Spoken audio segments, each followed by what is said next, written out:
Hello and welcome to Run Testers. My name's Nick and this is our first run review of the Nike Vomero Premium.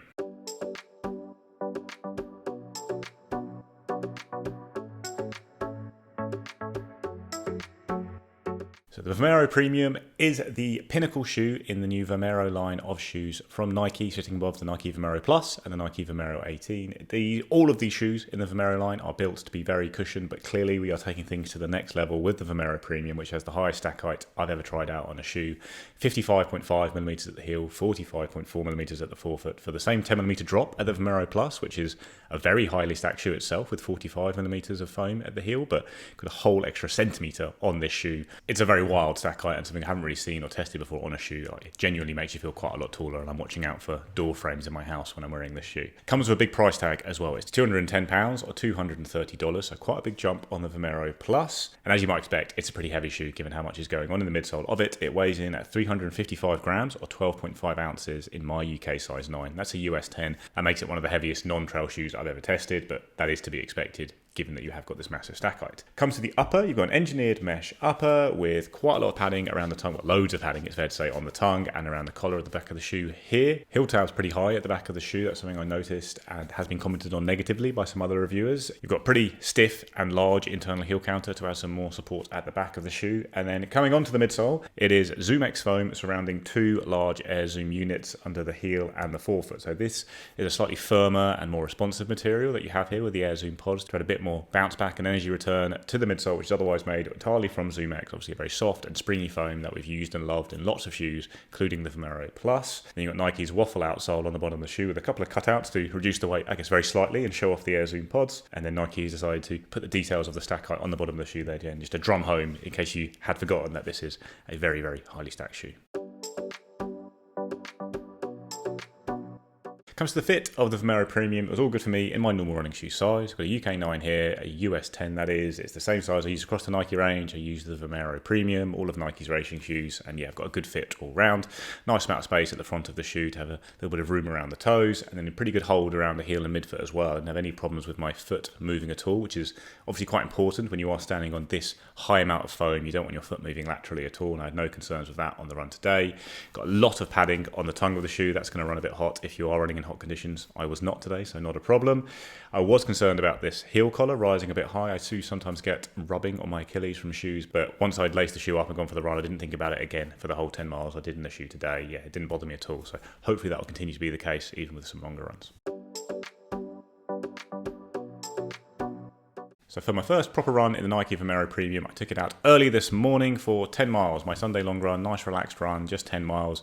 Like I say, up out early, ahead of the dawn, because we had a busy day ahead. I've just been to the pumpkin patch, and I wanted to get out and get the run out of the way. So I was on tired legs early in the morning. I'm not doing huge mileage at the moment as I recover from the Loch Ness Marathon, but this was my first week kind of back on training, did a couple of sessions, including one yesterday. So I was running on pretty tired legs, and that 10 miles was my longest run since the marathon. So I did want a nice, comfortable cushion shoe underfoot for it, and that is exactly what the Vomero Premium provided.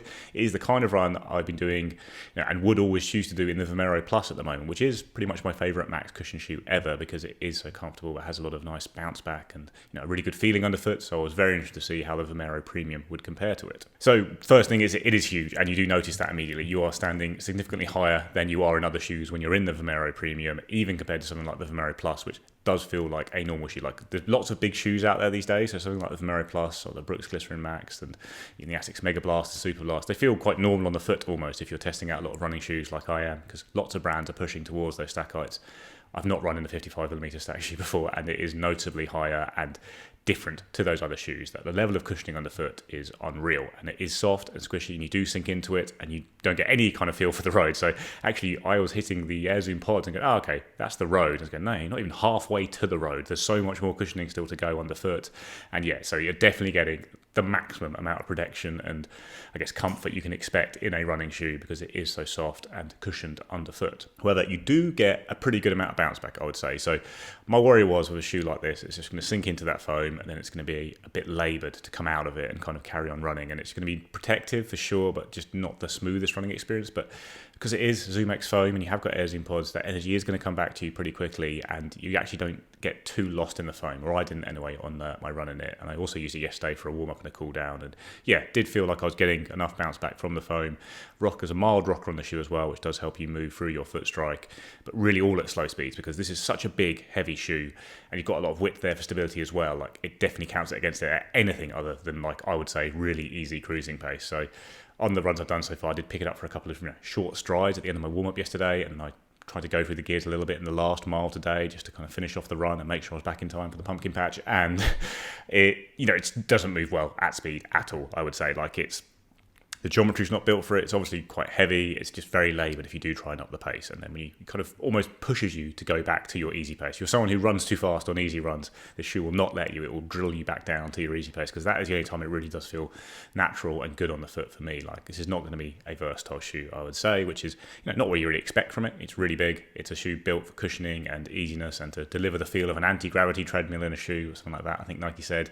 And that's what it's built for. You're not going to go through the gears in it very easily. I did mention stability briefly, but yeah, I did find it very stable actually today on the run, and for those short runs yesterday as well. You've got a really wide platform on the Vomero Premium, which is something that Nike hasn't always done, even with its very cushioned shoes. They often have a fair bit of tapering in the middle, but here you've got a very consistently wide platform for the length of the shoe. You're going to get lots of support on both sides, and even though there isn't like huge sidewalls of foam or anything like that, didn't feel like my foot was moving around too much or in a concerning way. Like, for such a big high stack with soft foam, the stability seems to be there for me. So taking off that run today felt very directly in the shoe's wheelhouse. But I am concerned about, how specialist a shoe it is, and that's something I'll be testing out through further testing. Like, if it really is just for those pure easy recovery runs, like even daily training where you might up the pace a little bit, it wouldn't feel that good for it.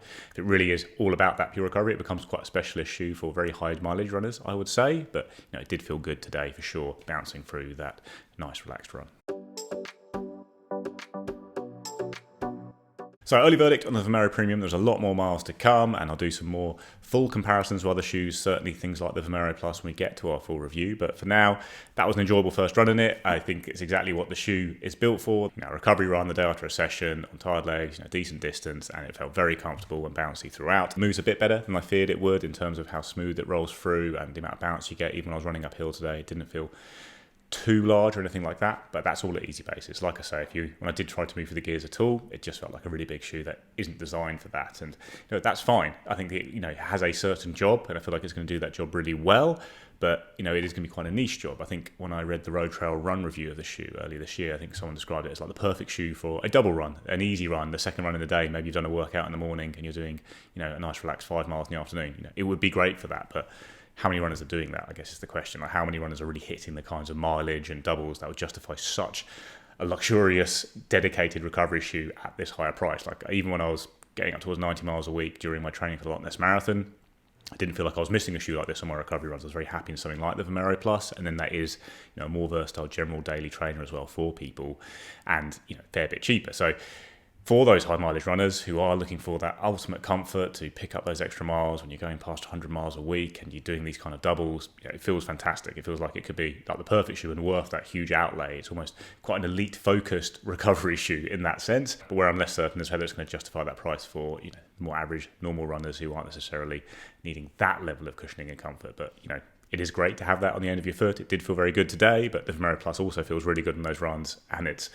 cheaper, a bit more of a generalist shoe that you can use for your daily training as well, and fits probably more naturally into a normal runner's rotation, where something like the Vomero Premium feels, like I say, a bit more specialist and designed for very high mileage runners, that kind of thing. But yeah, good fun today in it. Enjoyed bouncing around it. Certainly looking forward to getting out for more easy runs in it, and I will try some slightly faster stuff in it as well to confirm my thoughts on that front. But the Vomero Premium is billed as this ultimate cushion shoe to protect the legs when you are running easy, and it does that job. I'll continue to test it for that job and other jobs ahead of the full review.